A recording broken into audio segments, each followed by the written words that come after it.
पुष्प 48 अग्निहोत्र कृषी क्रांती पुस्तक परिचय भाग 2। आजच्या लेखात अग्निहोत्र कृषीचा प्रयोग शाळेतील मुलांच्याद्वारे कशा प्रकारे संपन्न झाला ते पाहू। अग्निहोत्र कृषी क्रांती पुस्तकाच्या सुरुवातीसच ज्योतिजी पोतदार यांनी मुलांच्याद्वारे संपन्न झालेल्या कृषी प्रयोगाचा संपूर्ण अनुभव प्रस्तुत केला आहे। भोपाळच्या जवळच मुगालिया हाट हे गाव आहे।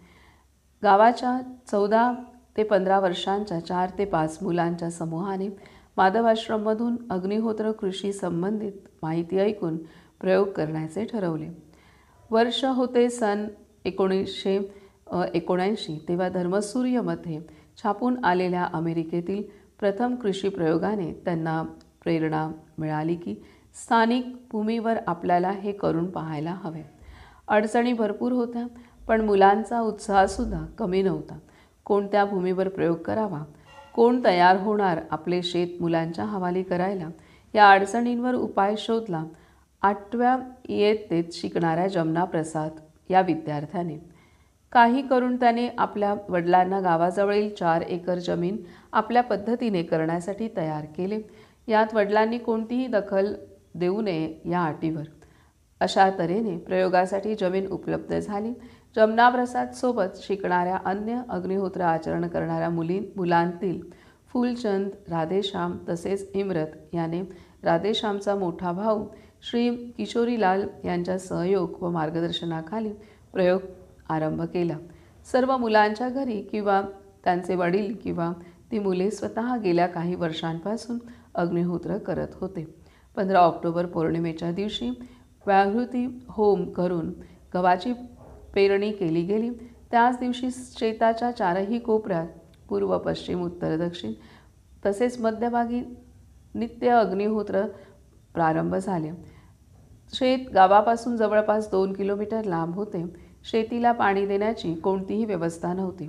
थंडीचे दिवस आणि मोठ्या लोकांची प्रत्यक्ष कोणती मदत नव्हती, परंतु तरीही पेरणीतून कापणीपर्यंत अर्थात मार्चच्या मध्यापर्यंत शेतात 5 ठिकाणी नित्य सकाळ संध्याकाळी अग्निहोत्र पार पडले।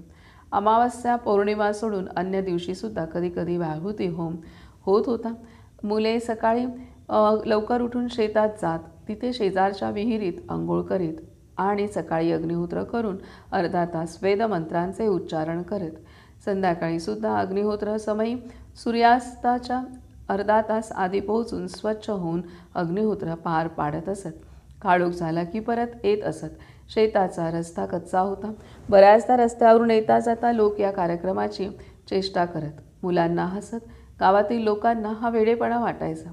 गहू पेरताना अग्निहोत्राची थोडी राख त्यासोबत मिसळली होती। रासायनिक खतांचा वापर अजिबात केला गेला नाही। नित्य अग्निहोत्राची राखसुद्धा शेतात टाकली जायची, परंतु पाण्याच्या अभावामुळे ही राख मातीत मिसळू शकली नाही। जमना प्रसाद यांचा प्रयत्न होता की काही तडजोड करून शेजारच्या विहिरीतील पाणी घेऊन शेताला द्यावे, परंतु हे शक्य झाले नाही। ही कमतरता पावसाच्या पाण्याने भरून काढली। फेब्रुवारीमध्ये किशोरीलाल माधवाश्रममध्ये आले होते। त्यांनी सांगितले की पाऊस जास्त झाल्यामुळे गावातील गव्हाच्या पिकावर गेरुवा नावाचा रोग पडला, ज्यामध्ये गहू कमजोर होऊन त्याचे दाणे लाल होतात। त्याने आम्हाला त्यांचे शेत पाहायला बोलावले। त्याच्या अग्निहोत्र प्रयोग केलेल्या शेतात या रोगाचा कोणताच प्रभाव दिसून येत नव्हता।